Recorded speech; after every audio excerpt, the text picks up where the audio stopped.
আবুধাবির প্রথম হিন্দু মন্দির উদ্বোধন প্রধানমন্ত্রী মোদীর। 800 কোটি টাকা ব্যয় 27 একর জায়গায় তৈরি স্বামীনারায়ণ মন্দির। 25,000 পাথর দিয়ে মন্দির নির্মাণ রাজস্থান গুজরাটের শিল্পীদের। আবার ধুন্ধুমার পাঞ্জাব হরিয়ানার সীমানায় বিক্ষুব্ধ কৃষকদের ছত্রভঙ্গ করতে কাঁদানে গ্যাস ছুড়ল পুলিশ। আন্দোলনকারীদের প্রবেশে বাধা দিতে দিল্লির সিংহ সংলগ্ন গ্রামে রাস্তাও খুলে দিল প্রশাসন।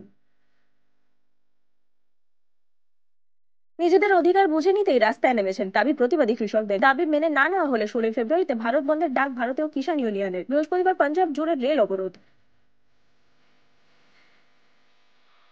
রাহুল গান্ধীকে সঙ্গে নিয়ে রাজ্যসভা নির্বাচনের জন্য মনোনয়ন জমা দিলেন সোনিয়া গান্ধী। রাজস্থান থেকে প্রার্থী সোনিয়া। 27 ফেব্রুয়ারি দেশের 15টি রাজ্যের 56টি রাজ্যসভা আসনে নির্বাচন।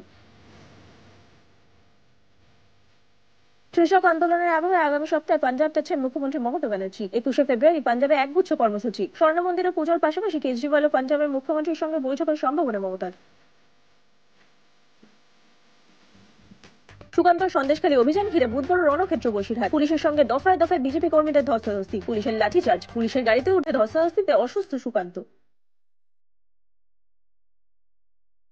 সন্দেশখালী যাওয়ার পথে টাকিতে পুলিশের সঙ্গে ধস্তাধস্তিতে সংজ্ঞা হারালেন সুকান্ত মজুমদার। বসিরহাট হাসপাতালে চিকিৎসা বিজেপির রাজ্য সভাপতির। অক্সিজেন দেওয়া হয় সাংসদকে। বসন্ত পঞ্চমীতে সরস্বতী পুজোয় মেতে রাজ্যের উত্তর থেকে দক্ষিণ। সাবেক সাজের প্রতিমার পাশাপাশি সরস্বতী পুজোয় থিমের প্রচলন। পুজোর অঞ্জনের পর দিনভর জারি প্যান্ডেল হপিং।